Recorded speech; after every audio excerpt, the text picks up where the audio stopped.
Ya, halo semuanya, kenalin gue Akbar. Gue Nadila. Ya, selamat siang semuanya. Kebetulan gue di rumah nggak terlalu banyak kerjaan, bisa dibilang gabut sih. Jadinya gue jalan-jalan aja sama dia. Tapi jalan-jalan dari dalam mobil aja karena lagi pandemi ini. Terus kalian bikin video deh, sama ngelanjutin yang kemarin tuh kan gue sempat ngomongin tentang melanggar aturan lalu lintas ya. Ya padahal setahu gue sih aturan lalu lintas itu dibuat agar angka kecelakaannya turun. Ya bisa sih. Makanya di video ini gue pengen bahas tuh tentang penyebab-penyebab kecelakaannya ada apa aja teman-teman.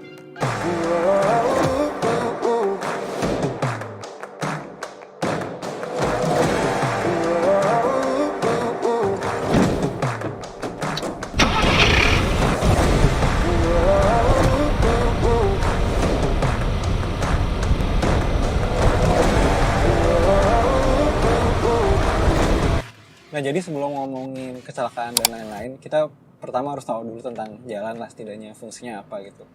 Jadi jalan itu merupakan suatu sarana transportasi yang penting ya, karena dia bisa membentuk wilayah, meningkatkan ekonomi, bahkan sampai meningkatin kebudayaan juga bisa loh teman-teman.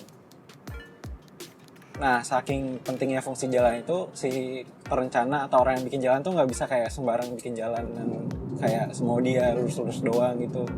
Dia harus mempertimbangkan kayak kelancaran lalu lintas, terus kayak keamanan dan kenyamanan si pengguna jalannya. Nah itu juga harus diperhatiin juga ya teman-teman. Nah terus emang masalahnya apa sih? Masalahnya adalah orang-orang kayak kita teman-teman, orang yang pakai jalan. Kenapa? Karena ya seiring kemajuan teknologi jadinya orang tuh makin mudah mengakses kendaraan bermotor teman-teman. Jadinya mobilisasi manusia dan barang itu makin meningkat. Jadinya tingkat kecelakaannya bisa meningkat ya teman-teman. Wah berarti semakin maju teknologi kecelakaan juga semakin meningkat. Bisa gitu sih. Kalau kamu emang ada pengetahuan gitu nggak tentang kecelakaan lalu lintas gitu? Ya kalau setahu aku sih kecelakaan lalu lintas itu adalah suatu peristiwa yang tidak diharapkan, kejadiannya tiba-tiba biasanya, dan yang pastinya menimbulkan kerugian buat harta benda, misalkan kendaraan dan manusianya itu sendiri pastinya. Kecelakaan itu dibagi jadi 3, ada kecelakaan ringan, sedang, sama berat. Kalau kecelakaan ringan itu manusianya nggak kenapa-napa, tapi kendaraannya itu mengalami kerusakan, tapi kerusakannya juga ringan, misalkan keserempet. Terus kalau kecelakaan sedang itu manusianya udah mengalami luka-luka misalkan, dan kendaraannya juga mengalami kerusakan. Dan yang terakhir itu kecelakaan berat. Yang ini manusianya bisa sampai meninggal dunia ataupun mengalami luka berat. Kamu udah di briefing ya? Ya terus sebenarnya kalau penyebab kecelakaan tuh ada 3 teman-teman. Pertama karena bisa jadi karena kendaraannya kurang layak, terus bisa karena si pengemudinya atau pengguna jalannya, terus yang ketiga bisa karena sistem lalu lintas atau geometri jalannya yang kurang bener lah teman-teman. Nah tapi tuh pada umumnya biasanya sering banget yang disalahin tuh si pengemudinya teman-teman. Padahal nggak selalu kayak gitu. Bisa jadi karena faktor-faktor lain lah. Tapi karena ada paradigma blaming the victim, terus karena otoritas jalan atau pemegang kebijakan tuh biasanya dengan mudahnya menyalahkan si manusianya itu. Ya aku juga jadi kepikiran kayak gitu soalnya. Ya makanya cukup kasihan. Nah dari penyebab kecelakaan tadi gue pengen bahas satu aja sih tentang si geometri jalannya atau sistem lalu lintasnya. Karena menurut gue kalian udah cukup familiar lah sama penyebab kecelakaan karena pengemudi atau karena kendaraan yang kurang layak, bisa dicari Google sendiri. Nah kalau geometri jalan ini, sebenarnya sebelum ngomongin geometri jalan, kita tuh pertama harus ngomongin dulu kecepatan rencana itu apa.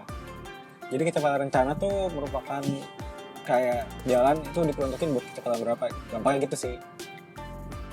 Jadi dia tuh kecepatan rencana jadi patokan pas lagi cuaca cerah dan lalu lintas lengang, si pengemudi bisa nyetir dengan nyaman lah, intinya gitu sih. Ya misalnya gue dari kecil tinggal di BSD, dan dimana kalau gue mau kemana-mana gue harus lewat Tol Jor atau Jakarta Outer Ring Road.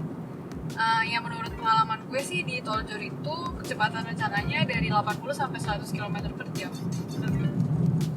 Iya kayaknya bener sih menurut aturan Bina Marga Jalan Bebas Hambatan. Oh ya terus lanjut dari kecepatan rencana tadi, habis itu bisa ditentuin alignment jalan teman-teman. Jadi alignment tuh ada 2, ada alignment vertikal dan alignment horizontal.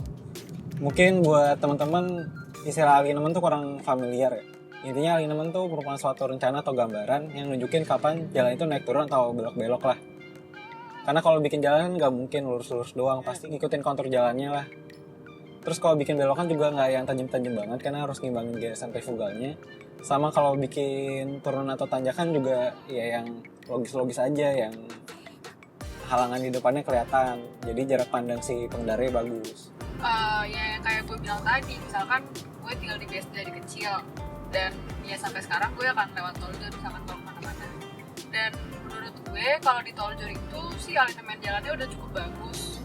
Tapi mungkin buat kalian yang punya pengalaman lewat jalan atau lokasi yang alignmentnya kurang baik, kalian bisa share di kolom komentar di bawah. Nah lanjut, tadi kan gue sempat menyinggung tentang jarak pandang tuh. Nah jarak pandang ini juga penting kalau pas lagi ngerencanain jalan. Jadi jarak panjang tuh punya fungsi penting lah buat si pengemudi ngelihat halangan yang di depannya dari tempat duduk dia nyetir, teman-teman. Jadi fungsinya salah satunya bisa buat memperkirakan kecepatan buat ngedahuluin kendaraan di depannya. Terus juga bisa dipakai buat ngerem dengan aman. Terus bisa juga dipakai buat misalnya lagi desain belokan gitu. Nah itu harus diperkirakan halangan yang di depannya bisa kelihatan atau enggak. Kalau contoh di tol Jor sendiri, buat jarak pandang itu bisa aja berkurang. Nah, contohnya misalkan karena lagi hujan deras. Kalian pernah nggak sih lagi nyetir terus lagi hujan deras banget, terus kalian ngerasa jarak pandang kalian tuh berkurang, itu bisa sampai 50 meter ke depan aja. Dan ya itu pastinya bisa rawan terhadap kecelakaan. Ya segitu aja video tentang geometri jalan dari kita berdua. Mungkin kalau kita jelasin lebih lanjut kalian juga bakal bingung. Dan ya sebenarnya kita juga cukup paham, tapi emang kita nggak mendalami dalam bidang ini gitu. Terus untuk faktor eksternal lain selain geometri jalan yang bisa menyebabkan kecelakaan, itu bisa karena marka jalan, petunjuk, dan rambu-rambu lalu lintasnya yang kurang memadai. Ya intinya dari kita itu aja sih. Gue harap kalian kalau lagi mengemudi atau nyetir itu yang safe aja. Karena orang yang nyetirnya bener aja bisa terpapar resiko kecelakaan ya. Apalagi orang yang nyetirnya ugal. Ya gue harap kalian stay safe di jalan sih.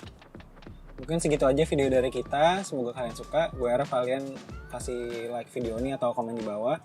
Terus kalian juga boleh follow Instagram, YouTube ini @pendudukkebanyakan.